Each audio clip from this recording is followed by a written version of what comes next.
Two particles, A and B, of mass 2m and 4m, respectively, are connected by a light inextensible string. Initially, A is held at rest on a rough inclined plane. So we're going to mark the normal reaction. We're going to add the friction, which will be acting down the plane as A is tending to move up. We're told the plane is inclined to the horizontal at an angle alpha. So the angle between the normal reaction and the weight 2mg will be alpha. And we're told that the tangent of this angle is 3/4. So we draw a small right-angled triangle here, which will be a 3-4-5 right-angled triangle, from which we can read off the sine and cosine of alpha. We're told the coefficient of friction is 1/4 or 0.25. The string passes over a smooth pulley. As it's a smooth pulley, the tension either side of the pulley will be equal. So we denote that with T.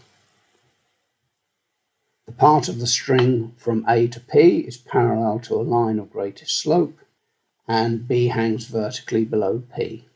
This allows us to use this cross-section to resolve our forces.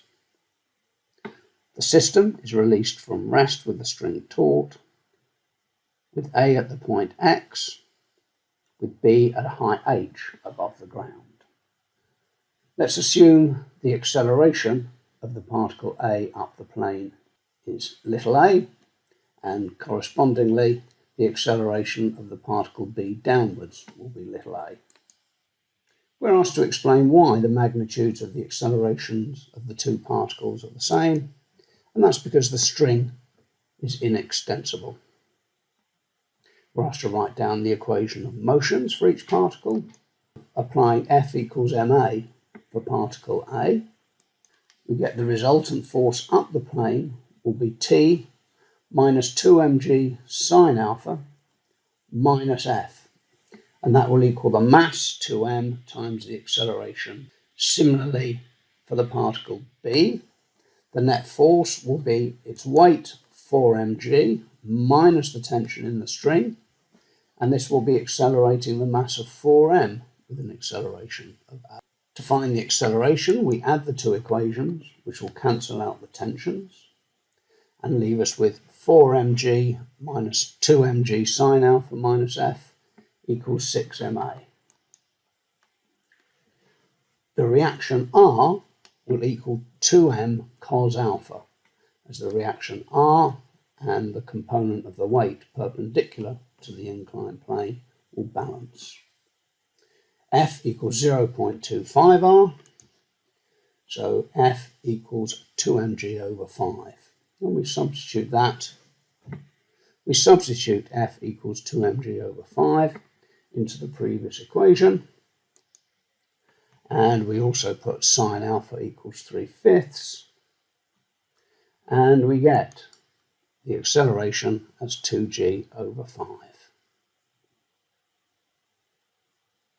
We're told the particle B does not rebound when it hits the ground and continues moving up the plane towards P. Given that A comes to rest at the point Y without reaching P, find the distance xy.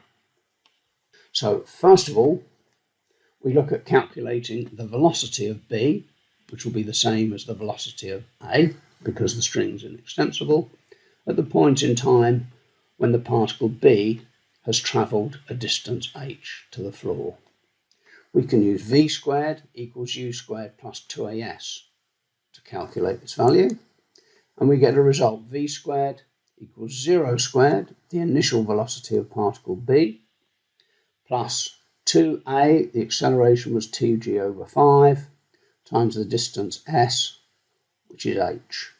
So v squared equals 4gh over 5. Once the particle has hit the floor, there's no longer a tension in the string. So the only forces acting on A will be the normal reaction, its weight 2mg, and the friction F. Its initial velocity up the plane, u squared, will be the same as the final velocity of the particle B when it hits the deck, 4gh over 5. We see the particle will have travelled a distance from x to some point m. It will have travelled a distance h from x to m. That is the distance that the particle b has fallen. And it will continue on for a further distance s to the point y.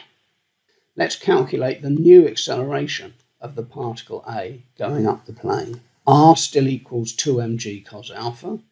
F still equals 0.25 r. So the frictional force will be 2mg over 5, just as before. But now, when we apply F equals ma for A, we only have the component of the weight, minus 2mg sine alpha, and the friction, minus F, acting on the particle A. No tension in the string. So this will equal the mass 2m times the new acceleration A2. From this, we see A2 equals minus 4g over 5. Now we can apply v squared equals u squared plus 2as for the motion between the point M and the point Y. Here, the final velocity, v at y, will be 0.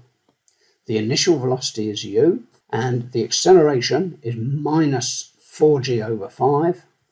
So 2as will be minus 8g over 5 times s, the displacement from M to Y. We rearrange this and we substitute u squared equal to 4gh over 5. We get this equation, from which we can calculate that s equals 0.5h. We're asked to calculate the distance xy.